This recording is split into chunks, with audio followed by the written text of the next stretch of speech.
이제부터 영상 큐티로 또 함께 만나고자 합니다.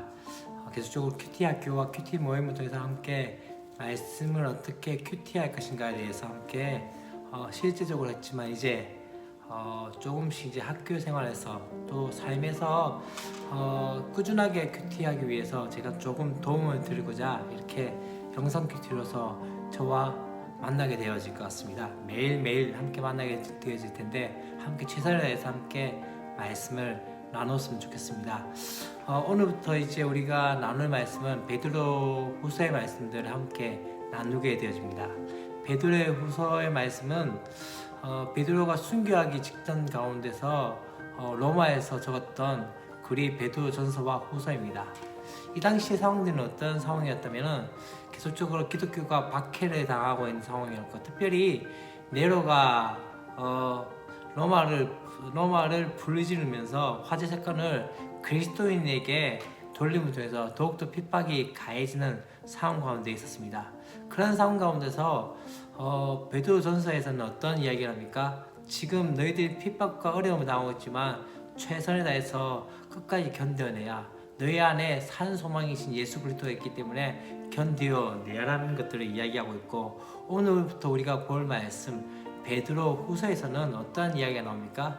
이 당시에 또한 거짓 교사들이 나타나게 되어지면서 산 소망이 아닌 다른 소망에 대해서 이야기하고 다른 세상의 가치관들을 이야기하면서 교인들, 다시 말하면 그리스도인들을 미혹하게 하는 가운데 있었습니다.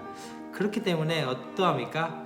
교회로 침투하는 거짓 소망에 대해서 우리는 어떤 소망을 가지고 살아야 하는가에 대해서 이야기하면서 그렇게 나온 것이 바로 베드로 후서라고 볼 수 있습니다. 전체적인 구조에서 1장에서는 구원을 알고 사는 자가 되라 라는 형태로 바로 과거에 대한 이야기, 다시 말하면 회답편이라고 생각할 수 있습니다. 우리 안에 예수 그리스도를 통해서 구원을 받았기 때문에 그 믿음 가운데 살아가라는 이야기죠. 이 장에서 어떤 이야기가 나옵니까? 바로 구원을 미혹하는 거짓을 분별하라는 거죠. 이제 문제편이라고 볼 수 있고 현재 상황에 대한 것들을 이야기하고 있다고 볼 수 있습니다. 그러고 난 다음에 어떻게 됩니까? 3장에서는 뭘 이야기합니까? 구원을 소망하는 자, 그래서 해결편입니다. 그래서 미래에 대한 이야기들을 하면서 이제 어떻게 되어집니까? 그 가운데서 이제 어떻게 살아야 될지에 대한 부분들을 또 함께 나누어지게 되어집니다. 오늘 우리가 함께 보고자 하는 말씀은 바로 베드로 후서 1장 1절부터 11절까지의 내용입니다. 오늘 본문은 이제 베드로 후서의 처음 본문이자 어쩌면 베드로 후서의 전체적인 주제를 담고 있는 것이 바로 이 부분이 아닌가라는 생각이 들었습니다. 1절부터 2절까지는 인사의 말씀이고 3절부터 11절까지 말씀 가운데 무엇이 나옵니까? 바로 부르심에 대한 말씀이 나오는 것입니다. 뒤에 부분에서 또 단락을 나눌 수 있지만 그것은 여러분들이 함께 했으면 좋겠고요. 여기서 중요한 것 중에 하나가 1절부터 2절까지 말씀 가운데 무엇을 이야기하고 있습니까? 베드로가 지금 어떠한 독자에게 이 말씀을 전해주고 있냐라는 것들을 보게 되었습니다. 지금 어떤 사람이냐면요, 그렇게 이야기합니다. 그리스도 예수의 구주 예수 그리스도의 의를 힘입어 동일하게 보배로운 믿음을 가진 자들, 그래서 믿음을 통해서 어떻게 되어집니까? 함께 받은 자들에게 편지한다라고 말씀을 하고 있는 것들을 보게 되어집니다. 그러면서 이제 어떤 이야기 한다면요, 지금 이제 이 당시에 어쩌면 지금 이제 베드로가 죽임을 당할 수밖에 없는, 순교를 당하고 예상하고 있는 그 가운데서 여전히 걱정하고 있는 것이 바로 교회의 모습이었습니다. 그래서 지금 이 고난받는 성도들에게 보냈던 것이 베드로 전서라면 이제 거짓 교사에게 영향을 받고 있는 성도들에게 적었던 베드로 후서의 말씀을 통해서 무엇을 이야기하고 있습니까? 거짓 교사에 대한 이야기들을 하고 있는 것을 보게 되었습니다. 그러면서 지금 이제 거짓 교사와 거짓 소망에 맞서는 것이 바로 참 소망인 것을 이야기하면서 우리 주 예수 그리스도의 영원한 나라에 들어가는 것이 바로 그러하다는 것을 말씀을 하고 있습니다.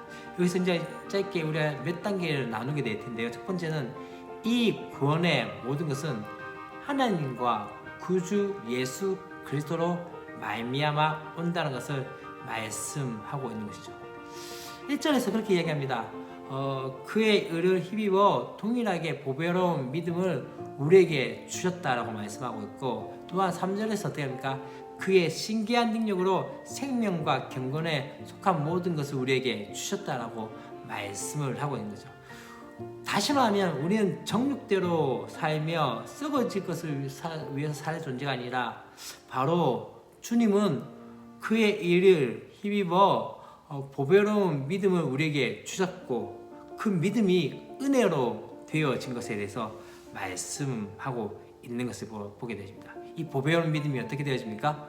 바로 하나님과 우리 구주 예수를 알게 되어서 우리 가운데 생명과 경건에 속한 모든 것이 은혜로 주어졌다는 것을 받아들여지게 된 것을 말씀하고 있는 거죠. 곧 예수 그리스도의 의로 말미암아 은혜로 주어진 것이 이 모든 것이라고 말씀하고 있습니다. 또한 이 구원으로 인해서 두 번째는 무엇입니까? 평안을 가져다 준다는 것을 말씀하고 있습니다. 2절에서 계속 평안은 무엇을 의미하고 있습니까? 모든 대적을 물리쳤을 때 혹은 근심이 사라져서 생긴 것을 말씀을 하고 있습니다.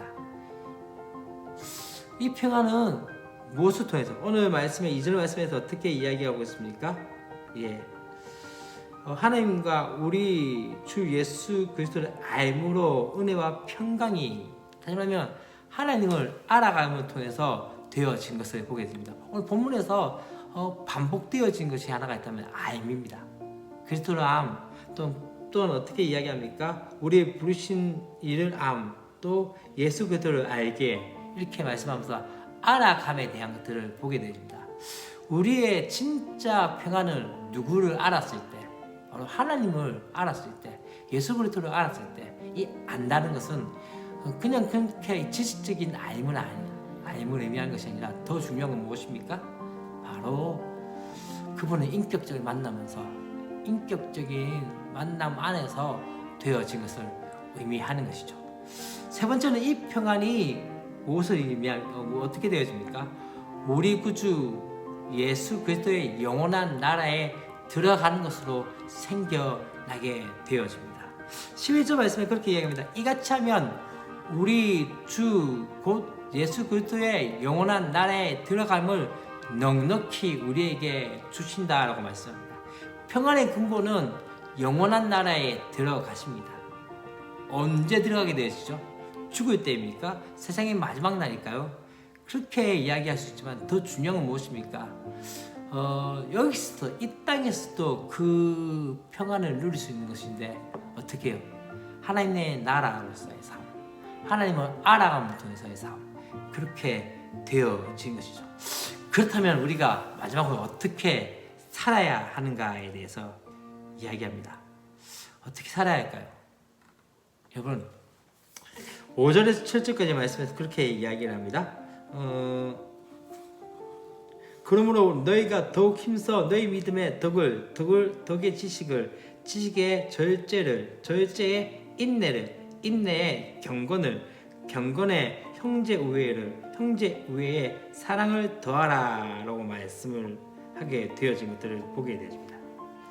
다시 말하면 신의 성품, 신성한 성품, 우리의 성품은 사실 죄악된 성품을 가지고 찍고 있지만 우리가 자라가야 할 것은 무엇입니까?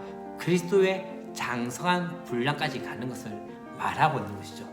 그렇게 되어지기 위해서 처음에 믿음부터 시작해야 어디까지?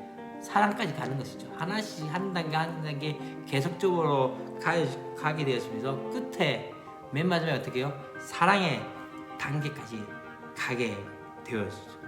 근데 이것을 알고도 살지 않는다면 무엇이죠? 바로 영적인 맹인이 된다라고 말씀을 하고 있습니다. 여러분 어떠하십니까? 오늘 우리가 함께 본 말씀들 통해서 다시 한번 묵상하면서 내 삶은 진짜 하나님을 알아가고 있는 삶을 살아가고 있는지, 우리 안에 보배로운 믿음을 가지고 있는지, 그래서 신의 성품에 신성한 성품에 참여하는 자의 삶을 살아가고 있는지, 아니면 영적인 맹인의 삶을 살아가고 있는지 다시 한번 오늘 묵상하면서 살아가는 저와 여러분이 됐으면 좋겠습니다. 내일 또 뵙도록 하겠습니다.